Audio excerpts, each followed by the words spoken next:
ekibanja kikyo okusinziira mu constitution kiri guaranteed. N'olwekyo ekintu kye bayita kwegula tekiriyo. Temukiwulidde ekyo? Ow'ekibanja toyinza kugamba nti oli ow'ekyapa ajje yeegule nti naagamba nti weegule. It is here. Kubanga ndabye ng'abantu mummwe abamu mulaba nti temuyinza kukkiriza kanti basomere. The statement is here. Njagala mukirabe ddala nti nno Ssaabalawanyi ekyo kyennyini kye yasalawo. Kaakati ndowooza bamumanyi ne ani. This is his signature. Yoweri K. Museveni. Eno yasooka yagikola nga 22 February 2013. N'agamba bw'ati asome onakwatirako just for that ku page 4 nti page starting with page 3 ow'ekibanja tewali kwegula kubanga ekibanja kikyo.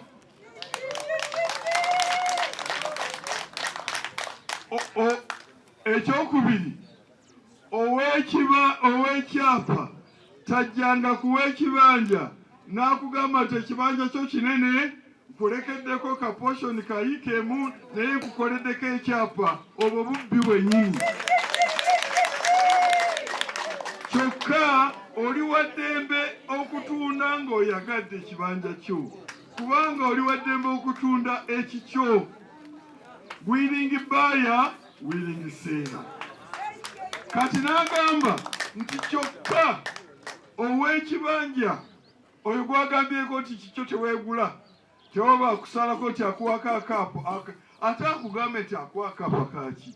Subsection 9 eya Constitution 237(9) egamba nti Government Parliament ejja kukola etteeka ow'ekibanja mwana ayita okufuna ekyapa ate lwaki oli ajja n'akulimba lima nti nkuwa akaapa akayiikeemu ng'ate ziriyika zonna.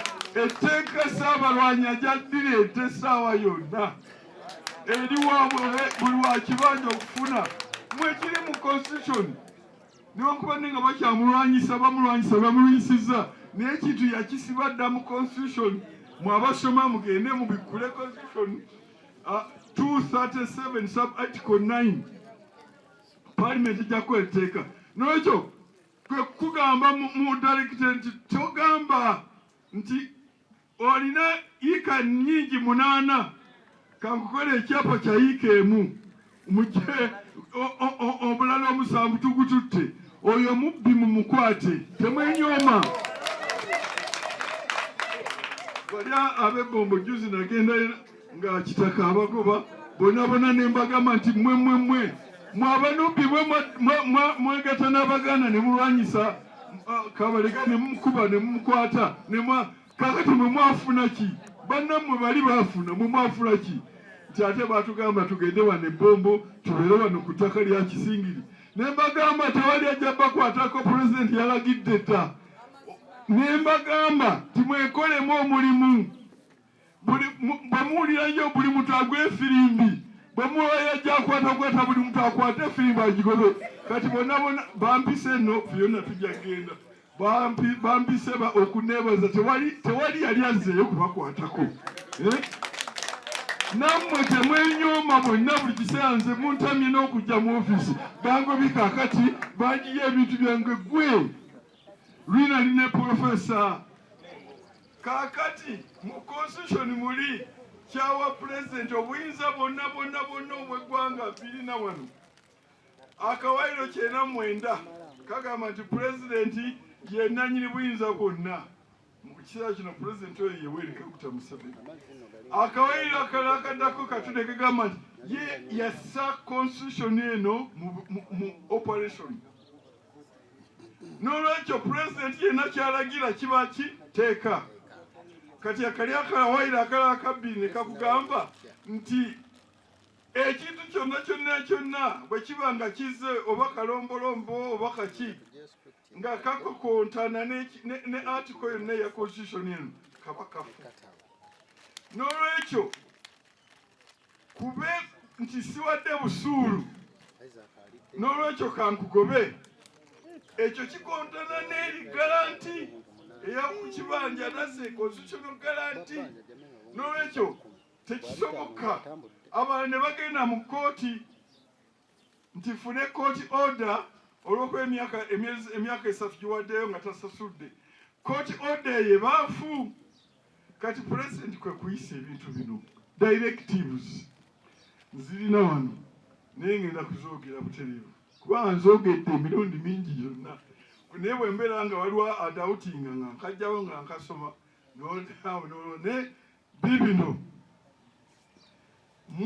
directives president yakola zaali directives sofa ziri 3.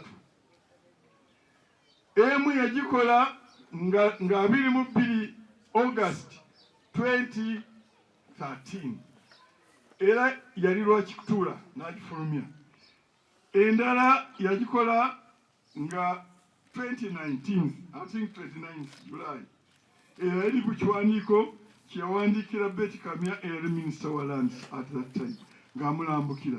N'ekirala kyafuluma I think 2 years ago 28 February 2022 yalagira bino mumpulirize.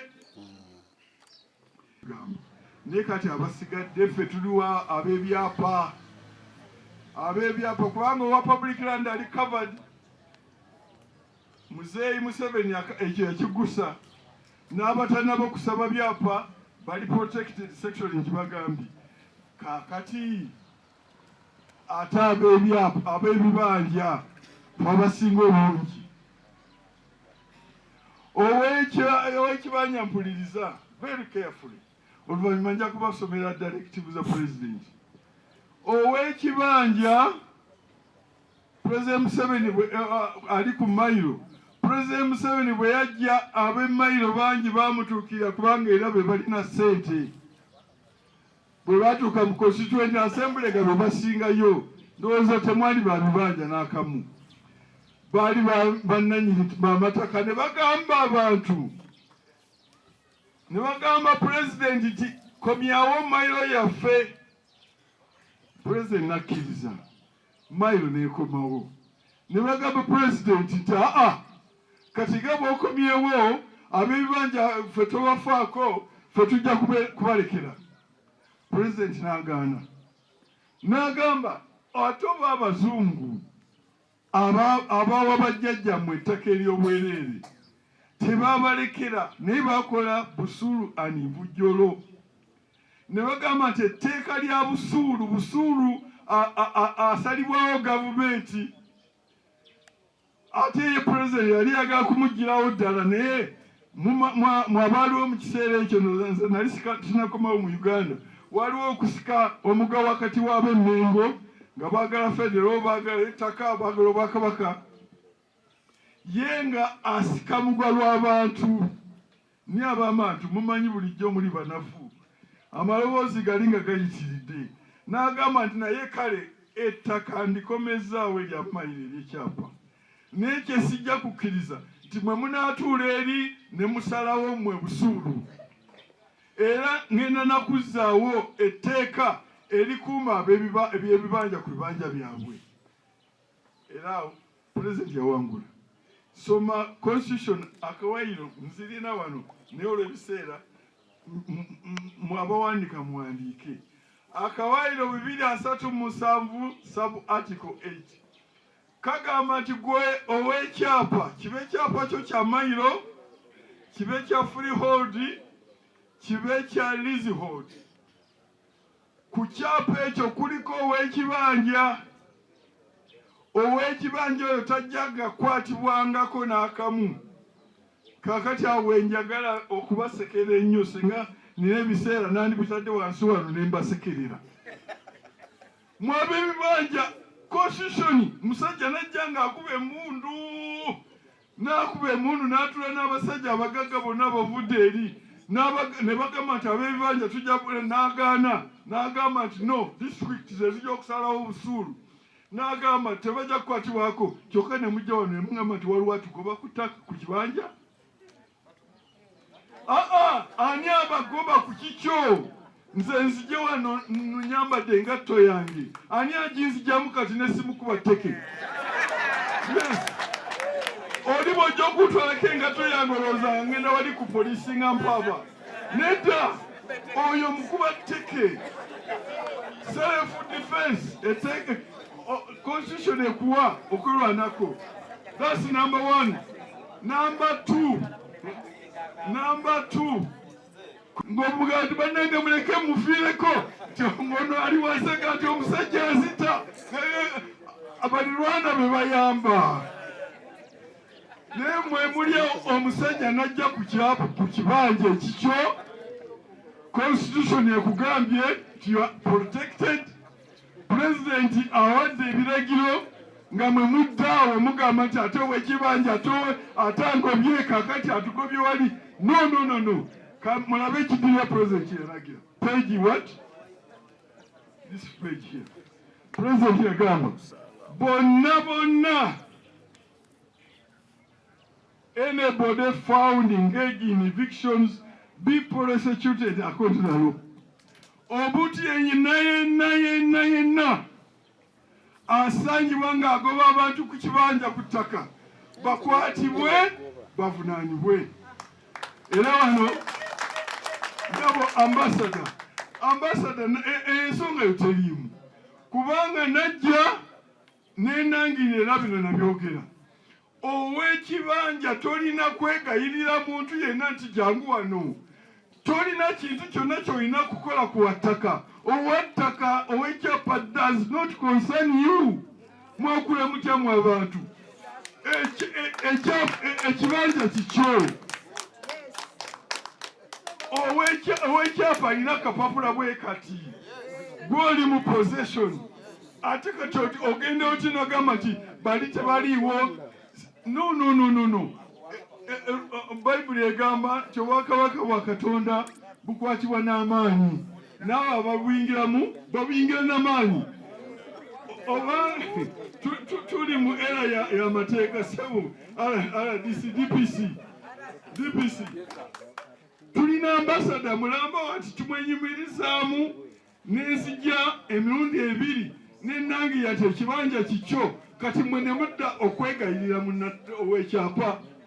Mumuwe omukyalo obukuumi mumuse mu possession.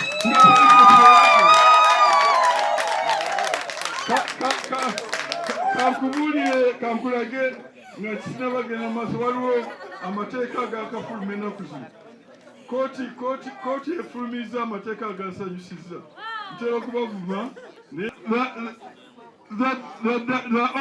The direction of the president has a force of law. President wabalagidde, that has a force of law. Ate nekera kikino it is in that letter which this letter I think it was it is here. Jagala kino kiwandikira bano DPC eno ebbaluwa nali ngiwandikidde RDC wehoyimba nga mulagira akwata abantu nemukotingira amateeka gano nemugamba nti ne waliwo keesi bbiri ezakafuluma waliwo eya Namuganza Police versus Attorney General eyanga nga number 11 of 2022 yagamba the oral or verbal directive of the president must be strictly upright. President ngalagidde ntino ow'ekibanja eyagobwawo government emuzeeyo that must be strictly upright. Ate eno keesi endala eya Christina Ndingi and 6 others versus Attorney General case number 2012-24 yamaka guneno egamba disregarding the presidential directive is illegal and undermines the person of the president as a fountain of honor and his authority. Kasita president alagira twabe ekibanja mubeere mu bibanja byammwe tewali abakwatako. That is it has a force of law. Era ekyo kyekyanyuza nnyo bwe nagenda Hoima ono omusajja ne muwandiikira kubanga nagenda nga agambye nti abantu sijja kubazaayo nkyalina minisita awandiike. Neŋŋamba nti nja mpandiika, that's my usual way always mpandiika ndirectnessizaayo. Ne eno is a presidential directive. Nze njogera bwogezi president. Kasanku kino kyafuluma emyaka 10 egiwedde